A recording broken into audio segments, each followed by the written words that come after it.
So now let's talk about transport and exchange of the oxygen and carbon dioxide. Actually कैसे हो रहा है उसको डायग्राम से समझते हैं, ठीक है.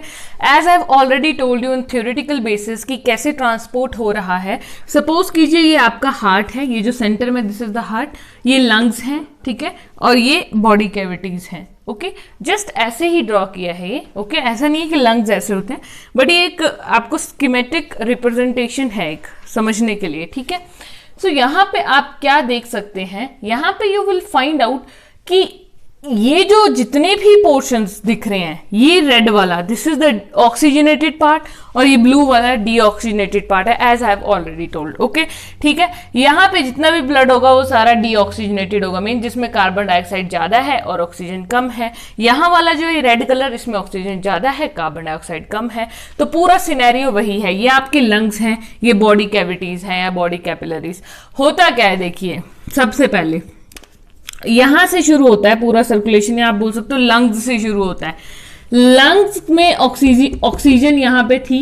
अब ये ऑक्सीजन कहां जाएगी, ये ब्लड के थ्रू ऑक्सीजन जाएगी हार्ट के लेफ्ट एट्रियम में, ठीक है. हार्ट में कितने चैम्बर्स होते हैं, 2 चैम्बर्स होते हैं, 4 चैम्बर्स होते हैं, ठीक है. ऊपर के 2 और नीचे के 2. तो यहां से ऑक्सीजन आना, ऑक्सीजन कहां पड़ी है, लंग्स में. तो ब्लड जो है वो लंग से ऑक्सीजन को लेकर आएगा, ये देखिए, और सीधा उस ऑक्सीजन को कहां लेकर जाएगा, यहां पर मींस राइट लेफ्ट एट्रियम में लेके जाएगा. लेफ्ट एट्रियम से ऑक्सीजन कहां जाएगी, लेफ्ट वेंट्रिकल में, और अल्टीमेटली वेंट्रिकल से ऑक्सीजन कहां जाएगी, पूरी बॉडी में.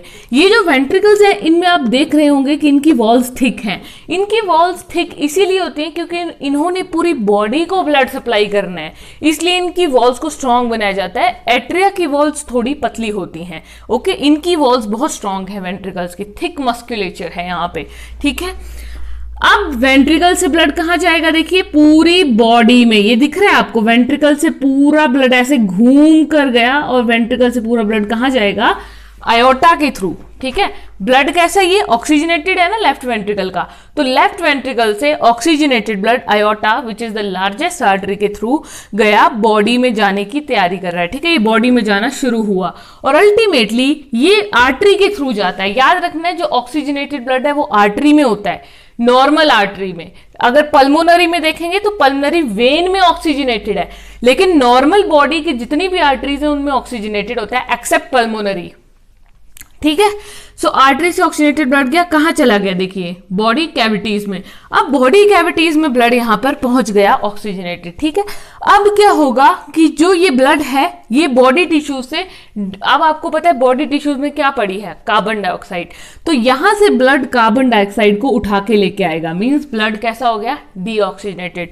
तो वो डीऑक्सीजनेटेड ब्लड कहां जाएगा फिर, राइट एट्रियम में. अल्टीमेटली राइट एट्रियम से ब्लड कहां जाएगा, राइट वेंट्रिकल में, और राइट वेंट्रिकल उसको पंप करेगा पल्मोनरी आर्टरी में. राइट वेंट्रिकल दोबारा उसको पुश बैक करेगा कहां पे, राइट पल्मोनरी आर्टरी में, ठीक है. 2 लंग्स, इस सबको कंट्रोल करने के लिए यहाँ पे क्या होते हैं, I have told you valves होते हैं, ठीक है. वॉल्व्स होते हैं जो कंट्रोल करेंगे.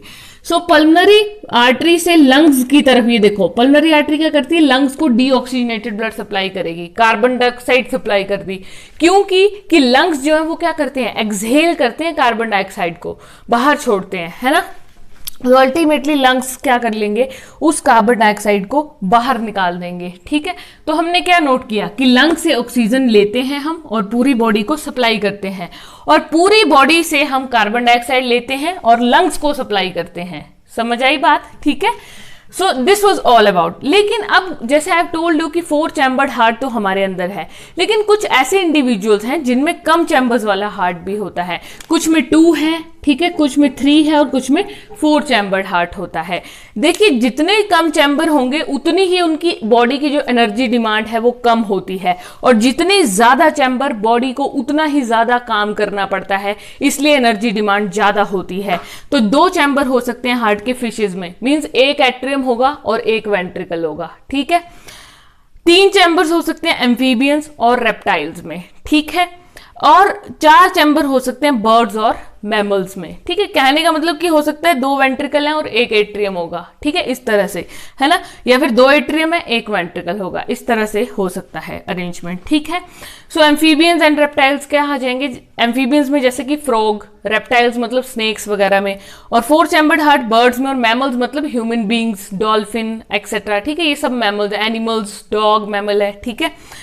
सो इनमें अब जितने ज्यादा चैम्बर होते हैं ना उन सबको सप्लाई करना पड़ता है, काम सबको करना पड़ता है। सो 4 चैम्बर्ड हार्ट वाले में क्या होता है कि बॉडी टेम्परेचर को अगर मेंटेन करके रखना है, अपनी बॉडी की एनर्जी नीड्स को पूरा करना है, तो बहुत वर्क करना पड़ता है, ठीक है। So this was all about कि किस तरह से transportation. We will discuss about the tubes, blood vessels, ठीक है। ट्यूब्स मतलब ट्यूब्स इनको ऐसे नाम दिया गया है क्योंकि ट्यूब्स की तरह शेप होती है इनकी, ठीक है, और एक्चुअल में ये है ब्लड वेसल्स। ब्लड वेसल्स क्या है, एक नेटवर्क है जो कि पूरी बॉडी में स्प्रेड है।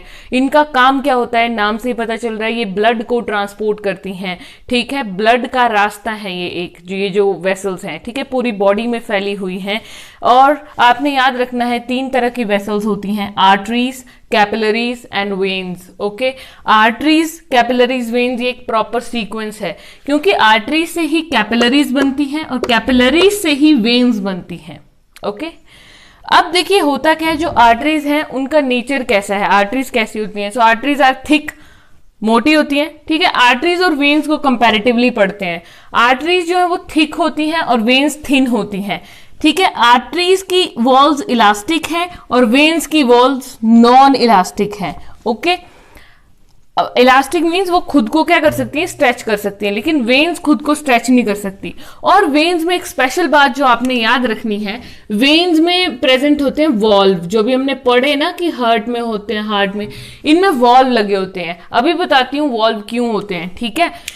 अब ये जो है आर्टरीज, ये अवे फ्रॉम हार्ट सप्लाई करती हैं, हार्ट से दूर लेकर जाती हैं ब्लड को आर्टरीज, और वेन्स जो है वो हार्ट के पास ब्लड को लेकर आती हैं, ओके। तो दोनों एक दूसरे के अपोजिट काम करती हैं। जो आर्टरीज है, एज यू कैन सी, ये आर्टरी है, आर्टरी का ये जो आपको दिख रहा है ये वाला अंदर वाला पार्ट है, इसको ल्यूमन बोलते हैं। जैसे आर्टरीज इस तरह से है ना, this is your artery red colour के, and this is your vein, ठीक है। तो ये आर्टरी का ल्यूमन मतलब ये ऐसे करके, ये रॉड है ना, ये रॉड है, ठीक है, सपोज कीजिए ये रॉड है, तो इसका ये ल्यूमन है जो अंदर को है, होलो, ठीक है, इसका ये ल्यूमन है यहां से अंदर को, ठीक है, ये बात कर रहे हैं। तो ये जो पाथवे बोलते हैं आर्टरी का, जो बहुत थिक है, आपको दिख रहा होगा यहाँ पे, ठीक है। आर्टरी कैसी है, नैरो ल्यूमन वाली है, और जो वेन्स है वो बहुत खुली, वाइड ल्यूमन है इनका, वाइड ल्यूमन। अब ल्यूमन वाइड है तो दैट मीन्स ब्लड जो है वो काफी ज्यादा यहां से ट्रेवल कर रहा है। स्पीड स्लो है वेन्स में, यहाँ पे स्पीड ज्यादा है आर्टरीज में, क्योंकि टाइट एरिया तो फटाफट ट्रेवल हो रहा है। यहाँ पे स्पीड तो कम है, लेकिन यहाँ पे कंट्रोल करने के लिए वॉल्व लगे हैं, क्योंकि ब्लड बहुत ज्यादा हो रहा है, गश ऑफ ब्लड आता है वेन्स में, ठीक है, वेन्स में ब्लड बहुत ज्यादा है, गश ऑफ ब्लड है, इसलिए वॉल्व्स हैं कंट्रोल करने के लिए फ्लो को, ब्लड के फ्लो को, ठीक है। कैपिलरीज की बात करें, so capillaries are the intermediate between the arteries and veins. इन आर्टरीज से ही कैपिलरीज बनती है, कैपिलरीज से वेन्स बनती हैं, ठीक है। सो आर्टरीज थिन वॉल होती है, बहुत ही पतली होती हैं, कैपिलरीज जो कैपिलरीज हैं बहुत थिन वॉल होती हैं, ठीक है। एंड ये करती क्या, बेसिकली एक्सचेंज ऑफ मटेरियल्स करती हैं आर्टरीज और वेन्स के बीच का, है ना, बीच में ना, तो मटेरियल्स को एक्सचेंज करती हैं इन दोनों के बीच, ठीक है। ये देखिए, this is artery, red colour क्यों है, क्योंकि आपको पता है बॉडी की जितनी भी आर्टरीज हैं they carry oxygenated blood, accept pulmonary artery, उसमें डीऑक्सीजनेटेड होता है, ठीक है। और अब ये आर्टरी है, आर्टरीज मिली, ये देखो आर्टरीज की स्मॉल स्मॉल ब्रांचेस मिलती हैं और कैपिलरी बनाती हैं, और यही अल्टीमेटली वेन्स की भी मिलती हैं, और इससे क्या बनता है, कैपिलरीज, ठीक है। ये ऐसा क्यों बनाते हैं, क्योंकि कैपिलरीज में भी थोड़ा सा डीऑक्सी पार्ट है ब्लड का और थोड़ा सा ऑक्सी पार्ट है, ठीक है। So these are the 3 types of transportation in human beings के लिए। जैसे ब्लड बहुत जरूरी है, वैसे ही एक और फ्लूइड हमारी बॉडी में प्रेजेंट होता है ह्यूमन बींग्स में, दैट इज लिम्फ।